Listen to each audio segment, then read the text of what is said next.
What's up, guys? It is I, once again, Yusuf El Sened, and today, guys, I finally have the chance to watch John Wick Chapter 2, which was directed by Chad Stehelski and written by Derek Kolstad, the same individuals who brought to us John Wick, the first chapter.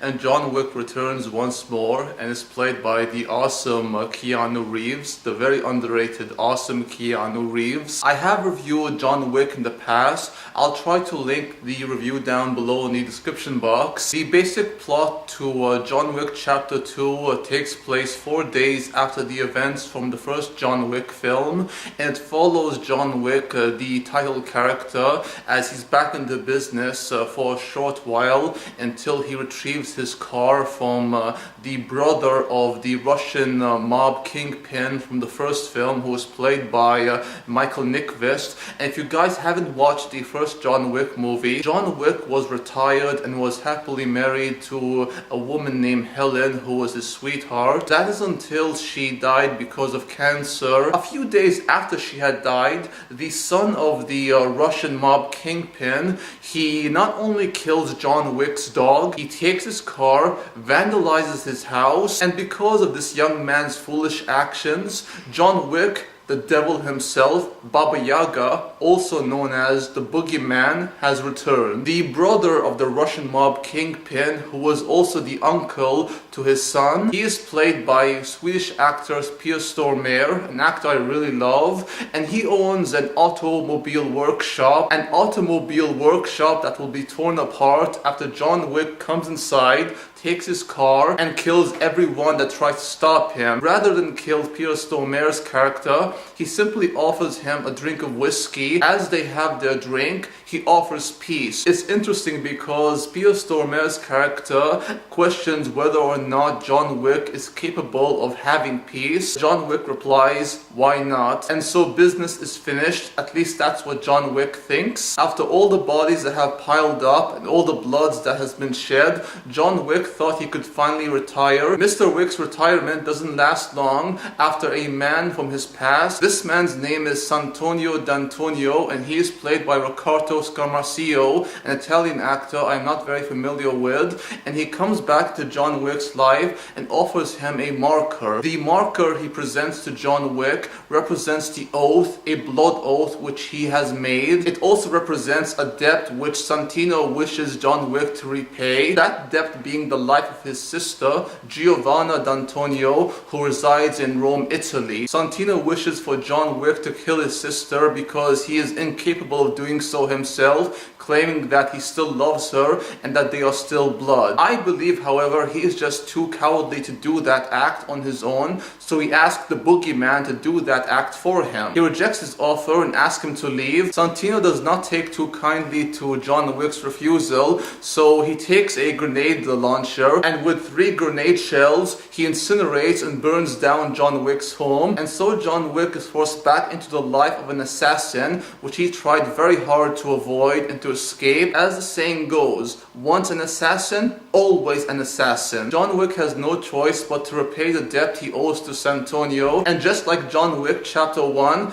there comes betrayal, conspiracy, and retribution. Everyone John Wick encounters tell him the exact same thing. He will never escape the life he had lived. He is, was, and always will be Baba Yaga, the Boogeyman. John Wick is in every sense the incarnation of the devil himself, and when you see the bodies that pile up and how many people he killed to achieve retribution, John Wick is no hero and he is no villain. You could say he's an anti-hero. John Wick looks out for John Wick, and whatever you do to him, it will come back to bite you in the ass. That's exactly what happens to anyone who backstabs the devil, and John Wick is the devil. Between John Wick Chapter 1 and John Wick Chapter 2, I really can't choose which is better because I love both movies movie so much. The acting is so good. Keanu Reeves' performance is quite good as well. I also love all the supporting characters like in the first movie. In this film you have Winston, who's played by the always awesome Ian McShane. You also have some new characters like this female assassin who is also the enforcer to Santonio's bodyguards. Her name is Aries and she is played by Ruby Rose. For those of you who don't know, Ruby Rose is an Australian musician. You guys and gals know I dig my ladies with short hair, scars and tattoos and have a no bullshit attitude. Ruby Rose has all those qualities,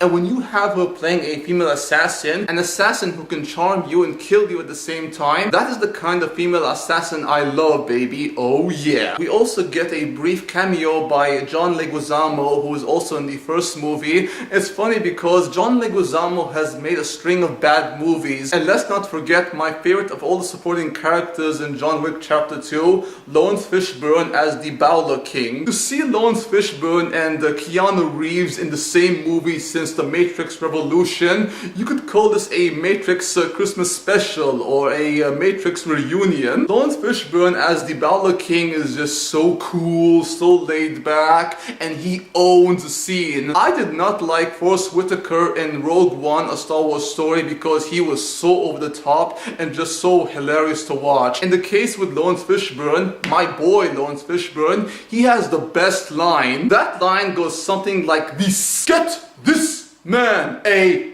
gun."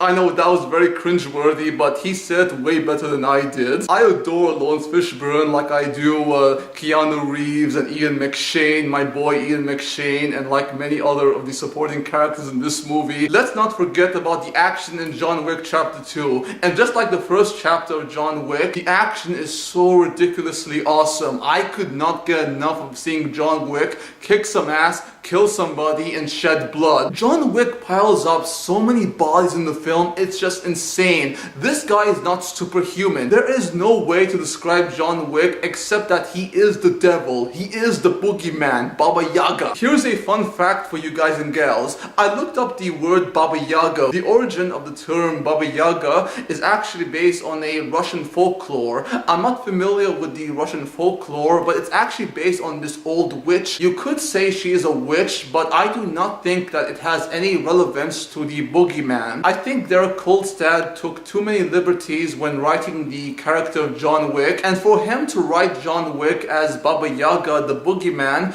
it's a bit over the top, but it does fit the character himself, and Keanu Reeves plays this character so well. He really is at this point John Wick. There are so many well shot, well choreographed action sequences, my favorite of which has to be the fight between John Wick and Cassian. Cassian is played by Common. I have loved Common ever since I saw him on the AMC TV show Hell on Wheels, which is actually among my favorite TV shows of all time, and he is so good in this role as Cassian. Every single action scene is well shot, well choreographed, and it's so mesmerizing. I can't give the action enough credit, especially to Keanu Reeves and Common, among many other actors in the film, who actually did their own stunts, and that right there is true dedication. Their dedication to selling the action and making it look real is just so commendable, guys. I don't want to compare John Wick chapters 1 and 2 to other movies. I can't help but compare John Wick chapter 1 and 2 to The Raid 1 and 2, because both movies take place right after the events of the first film, and you have a character like John Wick and Rama from The Raid 1 and 2, who's played by the very fantastic Iko Uwais, the next Bruce Lee. The obstacles that stand in the path of John Wick